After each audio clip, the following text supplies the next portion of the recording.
প্রশ্নে বলা আছে 500 টাকার 4 বছরের সুদ, মানে সুদ কত সেটা এখানে দেওয়া নাই। আবার 600 টাকার 5 বছরের সুদ, এই 600 টাকার 5 বছরের সুদ কত সেটাও দেওয়া নেই। তো আবার দুইটাই একত্রে 500 টাকা হলে সুদের হার কত? সুদ হয়েছে 500 টাকা, ঠিক আছে, সুদের হার কত?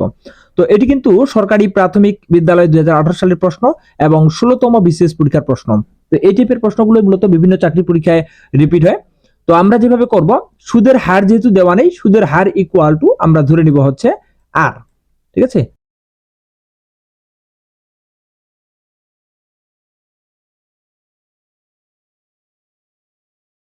মূলত এই যে 500 আছে এবং 4 বছর, তাহলে 500 গুণ 4 বছর, আর যেহেতু সুদের মান দেওয়া নেই এখানে, আমরা নিয়ে আসবো এটা, সেজন্য আমরা এখানে আর বাই 100, অর্থাৎ পার্সেন্টেজ সুদের হার যেহেতু, সেজন্য আর বাই 100 যোগ হচ্ছে 600, এর সাথে 5 বছর গুণ, আর এর সাথে এই যে সুদের হার দেওয়া নেই আর বাই 100, তো ইকুয়াল টু আমরা হচ্ছে পেয়েছি এখানে একত্রে বলা আছে 500 টাকা, ঠিক আছে, একত্রে বলা আছে 500 টাকা। তো এই যে 500 দেওয়া আছে, এখন আমরা এটাকে ক্যালকুলেশন যদি করি, অর্থাৎ এই যে 500 শূন্য আর 100 শূন্য যদি কাটে, আর এখানে 600 শূন্য যদি কাটি, এখানে 100 শূন্য যদি কাটি, তাহলে আমরা এখানে পাবো হচ্ছে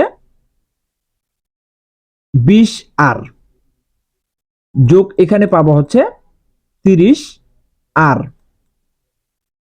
ইকুয়াল টু হচ্ছে 500, ঠিক আছে। তো এখন 30 আর 20 হচ্ছে 50, তাহলে আমরা পাবো হচ্ছে 50 আর ইকুয়াল টু 500। তো অতএব আমাদের আর এই আর এর মান বের করতে গেলে 500টা এখানে, 50টা এখানে চলে আসবে, তাহলে শূন্য শূন্য কাটা, 5 10 50, ঠিক আছে, 5 10 50, তাহলে রাইট অ্যান্সার হবে গ নম্বর অপশনটি 10%, ঠিক আছে। যদি 500 টাকার 4 বছরের 10% হারে সুদ হয় এবং 600 টাকার 5 বছরে যদি 10% হারে সুদ হয়, তাহলে একত্রে আমরা সুদ পাবো হচ্ছে 500 টাকা। তো আমাদের বলা হয়েছে সুদের হার কত, তো সুদের হার পাইলাম হচ্ছে 10%, ওকে, গ নম্বরটি হচ্ছে রাইট অ্যান্সার। ঠিক একইভাবে 2 নম্বর প্রশ্নে বলা হয়েছে যে 500 টাকা 4 বছরের সুদ, মানে সুদ কত সেটা দেওয়া নাই, 600 টাকা 5 বছরের সুদ একত্রে 400 টাকা হলে সুদের হার কত, ঠিক আছে। তো এখানেও আমরা ক্যালকুলেশন করলে পাবো হচ্ছে 20 আর যোগ হচ্ছে